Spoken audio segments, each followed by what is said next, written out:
Olá, meu nome é Paula Costa, eu sou professora da Faculdade de Engenharia Elétrica e de Computação da Unicamp e essa é a 7ª aula da disciplina A513 Circuitos Elétricos.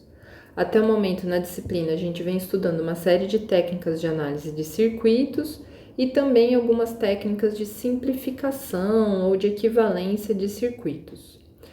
Nós vimos trabalhando com circuitos com redes resistivas e fontes de tensão e corrente contínuas. Portanto, até o momento, a variável tempo não foi levada em consideração nos nossos circuitos. Todos os circuitos eram estáticos, né? As variáveis analisadas eram função apenas das entradas do circuito em um dado instante.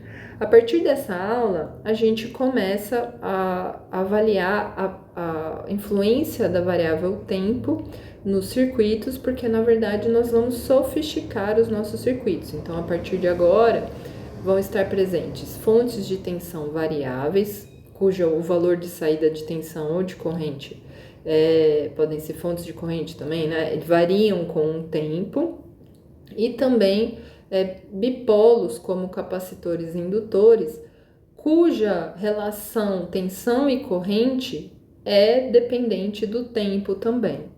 Então, a partir dessa aula, a gente começa a abordar esses circuitos um pouco mais sofisticados. Nessa aula em particular, nós vamos falar de amplificadores operacionais, capacitores e indutores. Então, começando por amplificadores operacionais, a motivação da gente introduzir esse tipo de dispositivo no contexto da disciplina de circuitos elétricos vem do fato de que são, de fato, componentes extremamente úteis na engenharia para diferentes tipos de implementação de circuitos de automação, circuitos de controle, né? Mas mais do que isso, o estudo dos amplificadores operacionais, eles permitem que a gente mostre como que componentes extremamente complexos podem ser modelados nesses bipolos mais simples que a gente vem tratando até o momento, e como que as técnicas que a gente está tratando até o momento, elas podem ser aplicadas também para contextos de dispositivos eletrônicos bem mais sofisticados, tripolos, etc., por meio de uma modelagem do que é mais complexo para algo mais simples, baseado em bipolos básicos como resistores, indutores e capacitâncias, tá? Então, a ideia é que nessa aula eu apresente o que são os amplificadores operacionais, a gente vai fazer um exercício muito simples com eles, e ao longo das próximas aulas a gente vai estar fazendo exercícios aqui e acolá, utilizando esses dispositivos. Então, os amplificadores operacionais, ou amp-ops, ou op-amps, eles aparecem como elementos básicos em vários circuitos analógicos, mas também circuitos digitais, tá? O interessante do amp-op é que, dependendo da rede de bipolos que a gente conecta aqui entre a saída, a entrada, etc., a gente consegue configurar um pequeno circuito que vai ser capaz de realizar alguma operação com as variáveis de entrada, tá? Ou melhor, com os sinais de entrada. Então, a gente pode imaginar que aqui está entrando um sinal, aqui está entrando outro, e aqui é a saída do meu amp-op. E apenas com redes resistivas, eu já consigo implementar circuitos onde eu vou promover a adição desses dois sinais, a subtração, a inversão, a multiplicação desses sinais, certo? Então, daí a origem do nome, amplificadores operacionais. E, inclusive, eles estavam presentes ali nos primeiros computadores analógicos, tá? Se a gente adiciona a essa rede acessória aí de configuração de amp-op capacitores e indutores, aí então a gente vai ser capaz de ter circuitos ainda mais sofisticados, onde a gente vai poder, por exemplo, fazer derivação e integração de sinais o que acaba sendo algo extremamente útil e importante em circuitos de controle e automação, tá? Aqui nas fotografias de baixo, o que a gente tem são manifestações físicas, vamos dizer assim, de amplificadores operacionais, certo? Então, eles podem ser tão pequenos aqui quanto essa foto, quanto grandes, como um dispositivo que, evidentemente, aqui pela foto, demonstra uma versão antiga, né, desse tipo de componente, tá?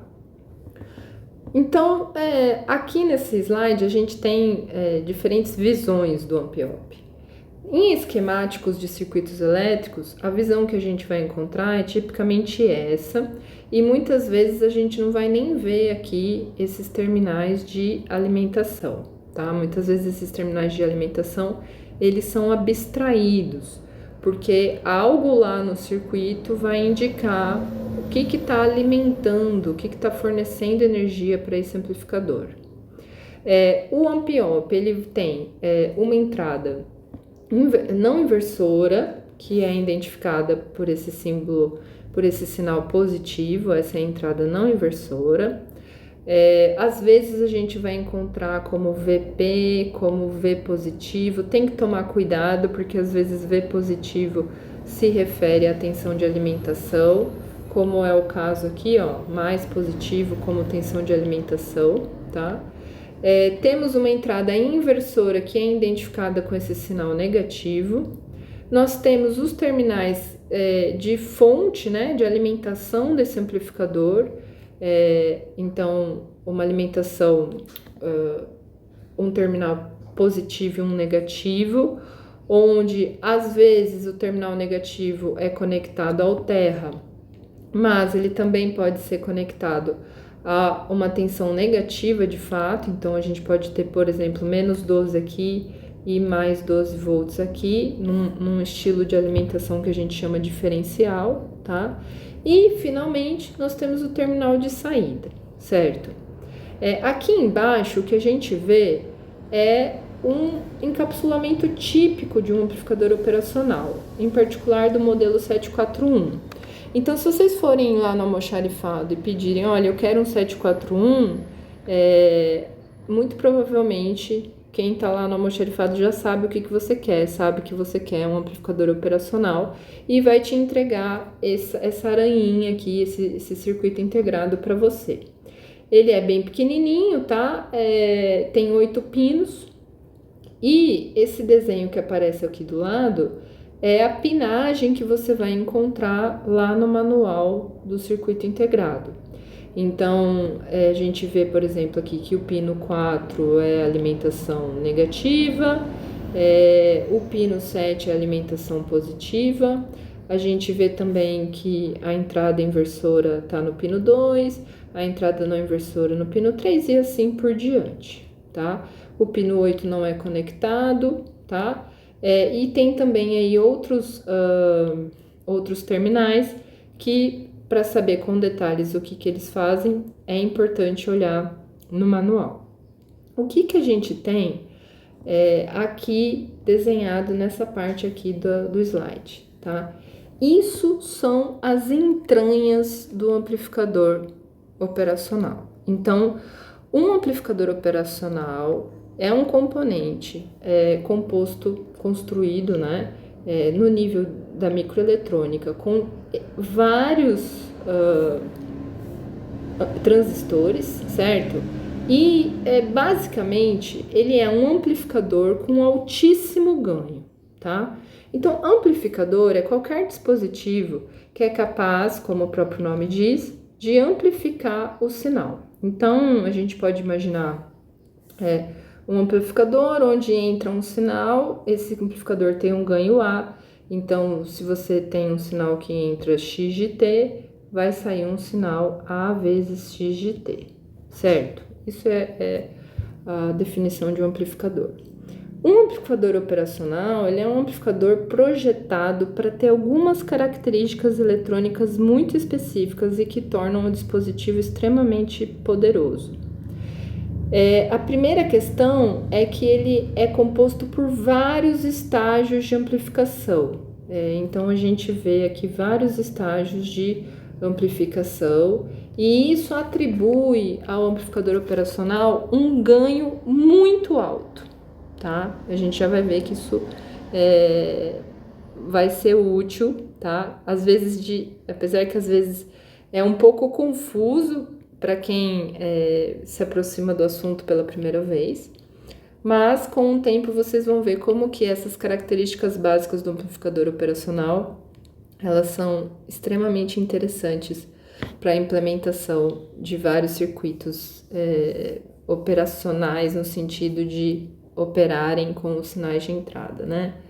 Então, já a gente vai falar um pouco disso, mas algo que é muito interessante na questão dos amplificadores operacionais é que a gente consegue construir um modelo equivalente de um amplificador operacional baseado em dois terminais que ficam aqui conectados aparentemente, né, no ar e uma fonte de tensão vinculada. Vamos olhar com calma isso, certo?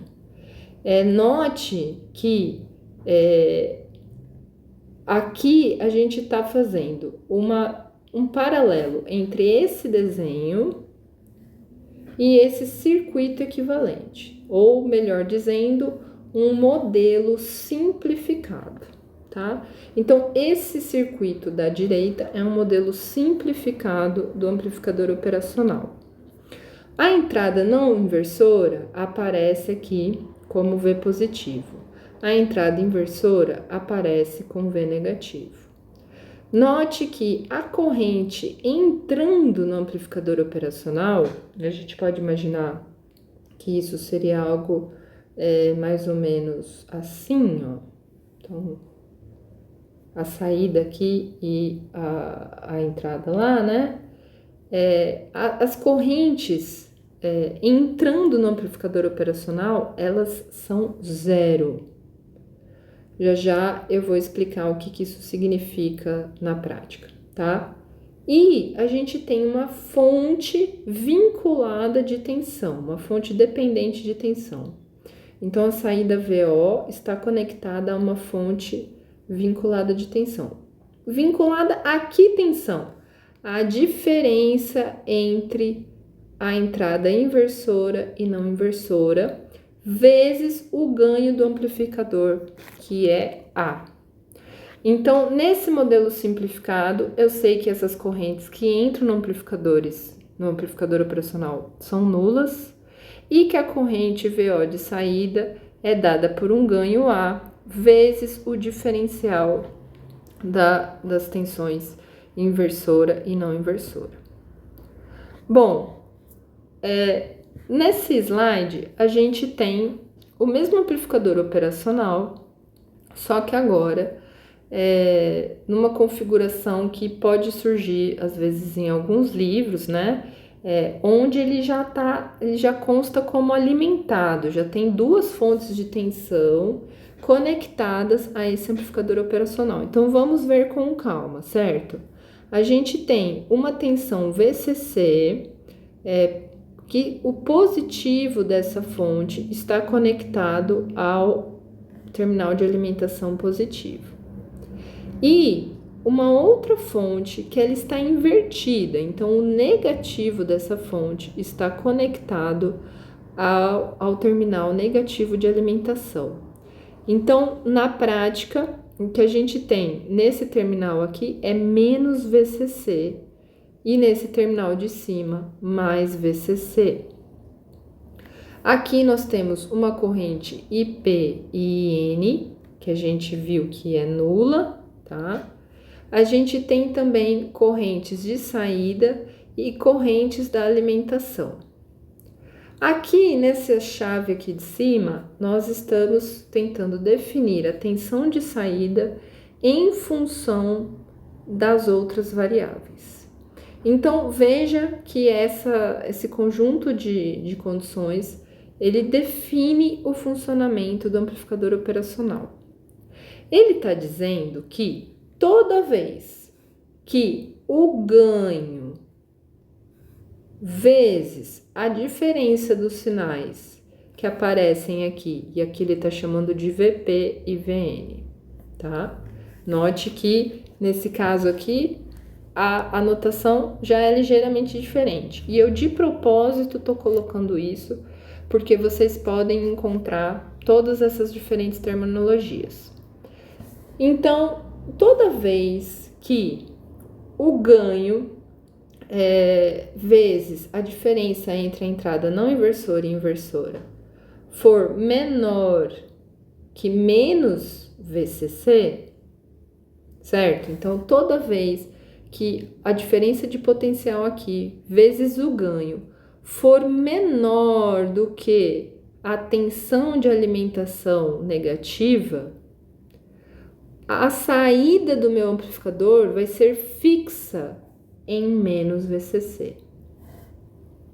A gente pode imaginar que eu tenho lá uma diferença de tensão entre positivo e negativo, que é negativa, e conforme ela vai se intensificando e o ganho multiplica esse valor, chega uma hora que eu bato no menos VCC, então vamos supor que menos VCC era 12, e eu tava com uma diferença de potencial lá, que era menos 3 vezes A, um valor grande, menos 4 vezes A, outro valor grande. Na hora que eu bati em menos 12, que é a menor tensão de alimentação aqui do amplificador operacional, o meu amplificador satura e ele fica fixo em menos VCC.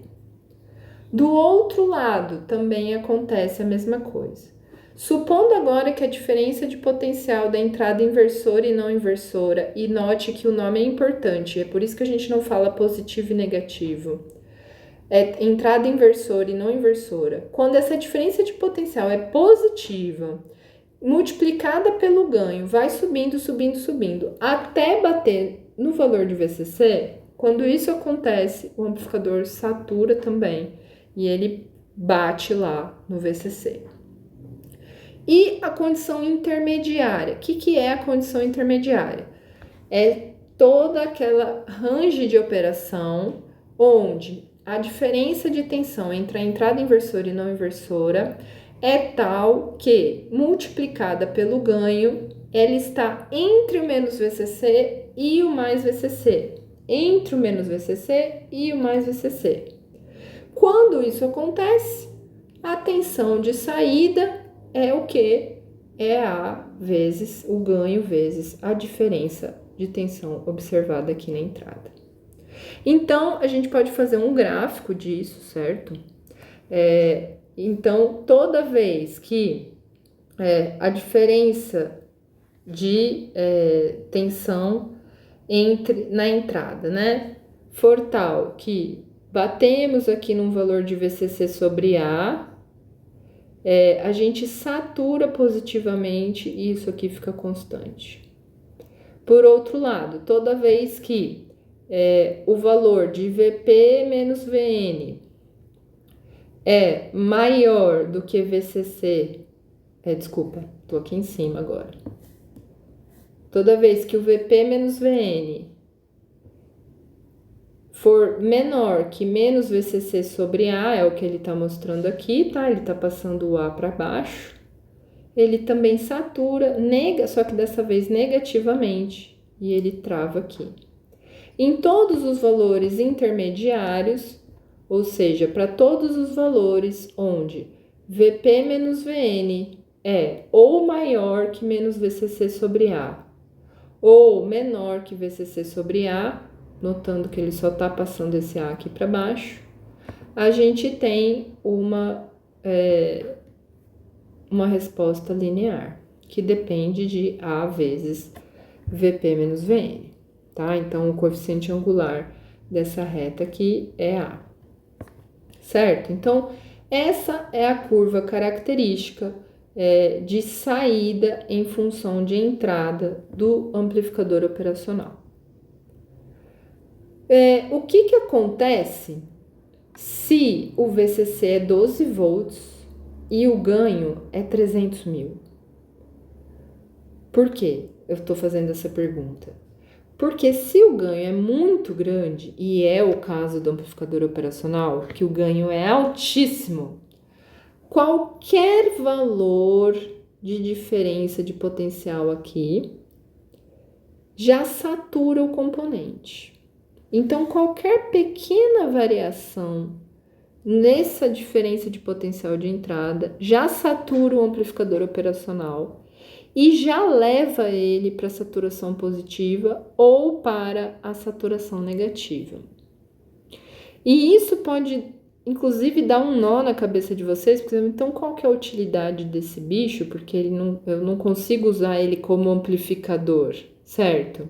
Porque qualquer pequeníssima diferença de tensão na entrada, ele já satura, ele já vai para o positivo e para o negativo. Como que eu vou tirar algo de útil disso, certo? E aí que vem a beleza das configurações. Eu vou mostrar, né, nessa aula só um exemplo disso e em oportunidades posteriores a gente vai mostrar outros exemplos, tá?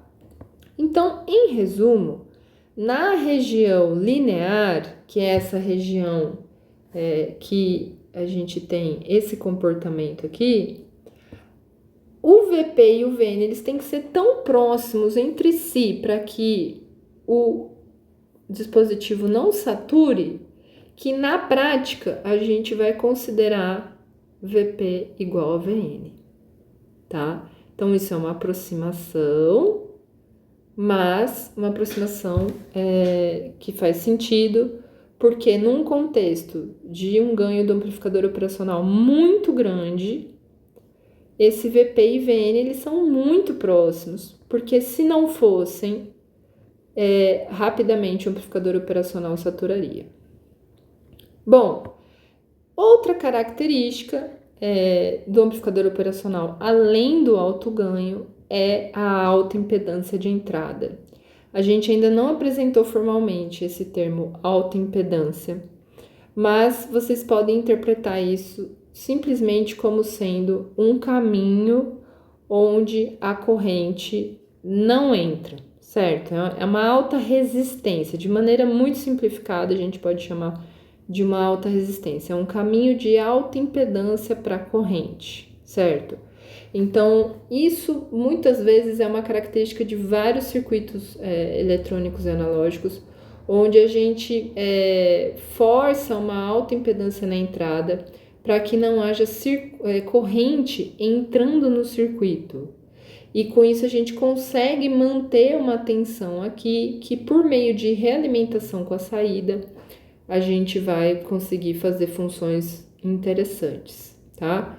Então, uma outra suposição, né, que a gente faz, outra característica que a gente assume para o amplificador operacional é que as correntes de entrada, da entrada inversora e da entrada não inversora, elas são zero. Na prática, não existe corrente entrando no amplificador operacional, certo? Bom, então, retornando naquele modelo simplificado, né, um resumo das características. O ganho é muito alto. Para esse modelo ideal do Ampiop, a gente vai assumir que é infinito. A impedância de entrada é muito alta, a gente vai assumir que é infinito. A gente vai assumir que a corrente de entrada é sempre nula, as correntes de entrada são sempre nulas. E, devido ao ganho muito alto, a gente vai assumir que naquela região linear, a tensão, toda vez que eu colocar uma tensão na entrada não inversora, a gente vai ter a mesma tensão aparecendo aí na entrada, desculpa, toda vez que a gente colocar uma tensão na entrada inversora, a gente vai ter a mesma tensão sendo observada na entrada não inversora e vice-versa, certo? Então, é algo que o componente vai proporcionar para a gente. Isso é um modelo. Por que que é assim? Para entender por que que funciona assim, tem que entender todo aquele circuito lá de trás, certo? Dos transistores, tem que analisar aquele circuito por completo. A gente não vai se debruçar sobre o entendimento daquela eletrônica. A gente vai se debruçar sobre um modelo simplificado do Ampiop ideal. E esse modelo já permite lidar com coisas que vocês já foram expostos, como, por exemplo, uma fonte dependente, e já vai permitir que vocês entendam o funcionamento de circuitos bastante sofisticados. Então, vamos analisar um primeiro caso e vamos ver como que essa mágica acontece. Então, aqui nesse exemplo, eu tenho uma fonte de tensão de entrada fixa, né, contínua, conectada à entrada não inversora, né? E eu tenho uma rede resistiva, que na verdade se assemelha bastante aqui a um divisor de tensão, certo? Conectando ou realimentando a saída na entrada. Então, vamos ver como que a gente pode interpretar isso. Substituindo esse circuito pelo modelo simplificado que a gente acabou de ver, a gente pode chamar aqui a entrada não inversora de V positivo, a entrada inversora de V negativo. Aqui aparece a nossa fonte vinculada à diferença de potencial das entradas. Vamos começar a equacionar esse circuito, tá? A primeira equação desse circuito, ela é dada aqui por V negativo sobre R2 mais V negativo menos VO sobre R1 igual a zero. Então, o que a gente está enxergando aqui? A gente parece estar enxergando um equacionamento de correntes de nó, certo? Então, quem é V negativo menos VO? Então, V negativo menos VO sobre R1 é a corrente que passa por esse ramo. E quem é V negativo sobre R2? V negativo sobre R2 é a corrente que sai desse nó central e que passa por esse ramo aqui de baixo. Então, a gente está equacionando essas duas correntes aqui, certo? Uma outra equação que a gente pode tirar desse circuito é simplesmente a dedução, a transformação dessa primeira equação nessa mais simplificada, tá? Então, note que, na verdade, também a gente poderia simplesmente olhar para o divisor de tensão e encarar que isso aqui, nós temos VO nesse ramo aqui e que, portanto, a tensão em cima desse R2 é quem? É a tensão do divisor de tensão, então a gente tem que VO vezes R2 sobre R1 mais R2, tá? Então, isso aqui talvez alguém tenha reconhecido como a equação desse divisor de tensão aqui, tá? Então, vamos olhar o que aconteceu, né? Eu tenho aqui agora um VO que é dado em função de um ganho aqui dado por essa rede resistiva e temos o V negativo aqui. Mas temos uma outra informação, certo? Porque o VO é o ganho vezes a tensão positiva menos a tensão negativa. E, portanto, a gente pode dizer que o VO a gente pode simplesmente substituir, né? Quem que é V positivo menos V negativo aqui, certo? Então, a gente tem que V positivo é VI, certo? VI menos esse V negativo. Se a gente substitui nessa equação de cá, então V positivo aqui é o VI, certo? O V negativo a gente tem daqui. Se a gente substitui, a gente acaba obtendo essa relação aqui, tá? Essa relação, ela pode ser simplificada para um ganho que tende a infinito, certo? Como uma relação onde a gente acaba obtendo, ou melhor, um A, né, tendendo aí a um valor muito alto, a gente acaba obtendo que VO é função de R1 mais R2 sobre VI, tá? Uma outra maneira da gente enxergar isso também é simplesmente se a gente entende que, pelo fato de V positivo ser igual ao V positivo, que a gente viu lá atrás, aqui, portanto, a gente tem o VI, né? E se a gente substituir aqui o VI, a gente acaba chegando nessa equação também. Mas note que eu não fiz esse caminho diretamente, porque esse V positivo igual ao V negativo só faz sentido quando o A tende a infinito no modelo ideal. Então, eu primeiro apresentei para vocês o equacionamento baseado no A, e se vocês considerarem um A muito grande, vocês vão ver que isso tende para essa solução, certo? O que a gente observa aqui, então? A gente está vendo simplesmente um circuito amplificador não inversor. Então, eu tenho um amplificador operacional, que eu entro com um sinal de entrada VI, e que eu regulo a tensão de saída, eu regulo o ganho desse amplificador não inversor com base nos valores dessa rede resistiva. Então, o amplificador operacional é um amplificador com ganho altíssimo, mas pelas suas características, dentre elas alta impedância de entrada, eu consigo montar um amplificador que eu escolho o ganho. Eu escolho o ganho por meio da rede resistiva que eu coloco na saída desse amplificador.